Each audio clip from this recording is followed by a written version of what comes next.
Public nuisance ആകാം. Police വരുമോന്ന് അറിയണമല്ലോ. നടു റോഡിൽ തർക്കം. സുരേഷ് ഗോപിയുടെ മകൻ മാധവ് സുരേഷിനെ പോലീസ് പൊക്കി. മനുഷ്യന് വഴി കൊണ്ട് നടക്കാൻ മേലുണ്ടായല്ലോ. കുടിക്കുക, തല്ലും പിടി ഉണ്ടാക്കുക. ആരാടാ നിന്നെ ഈ ദുശീലങ്ങളൊക്കെ പഠിപ്പിച്ചത്? മോത്തി, ഇന്നലെ രാത്രിയിൽ 11 മണിയോടെ തിരുവനന്തപുരം ശാസ്തമംഗലം ജംഗ്ഷനിലായിരുന്നു ഈ സംഭവം ഉണ്ടായത്. ഇവിടെ മോല് കണ്ടോ, ഇതാ ഹൈലൈറ്റ്. ചവിട്ടി നിർത്തിക്കോ, വെറുതെ എന്റെ ഭാര്യയെ കൊണ്ട് വെള്ളസാരി ഉടിപ്പിക്കണ്ട.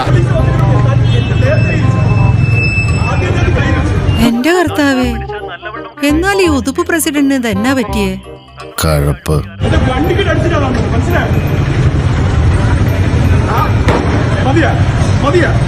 മോനെ, എന്താണ് നിന്റെ പ്രശ്നം? എടാ, നിനക്കൊരു പ്രശ്നം ഉണ്ടായി ഞാനുണ്ടാവില്ലടാ.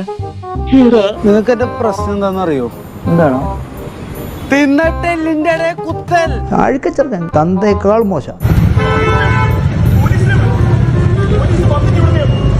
അത്രയും വേണോ? വേണം, കുറച്ച് കടുപ്പത്തിരിക്കട്ടെ. പക്ഷേ ഇറങ്ങി കഴിഞ്ഞപ്പോൾ വിനോദ് കൃഷ്ണയ്ക്ക് ആളെ മനസ്സിലായി. തുടർന്നാണ് പോലീസിനെ വിളിച്ചു വരുത്തിയത്. കാരണം കുറച്ച് മാധവ് സുരേഷിന്റെ പ്രകടനം നമുക്കറിയാമല്ലോ, കുറച്ച് എക്സെൻട്രിക് ആയിട്ടും കുറച്ച് ഒരു കയർത്തും സംസാരിക്കും. അത് നല്ല അടികൊള്ളാത്തതിന്റെ ആ തർക്കമാണ് ഉണ്ടായത്. വാഹനം നിർത്തി പുറത്തിറങ്ങി കഴിഞ്ഞപ്പോഴാണ് വിനോദ് കൃഷ്ണയ്ക്ക് ആളെ മനസ്സിലായത്. തുടർന്ന് വിനോദ് കൃഷ്ണയാണ് മ്യൂസിയം പോലീസിനെ വിളിച്ചു വരുത്തിയത്. അറസ്റ്റ് ചെയ്യലിന്റെ സ്വഭാവം പറഞ്ഞ അറസ്റ്റ് ചെയ്യോ? കുഞ്ഞാപ്പനെ കൊണ്ടാ നീയൊക്കെ പോകുന്നത്.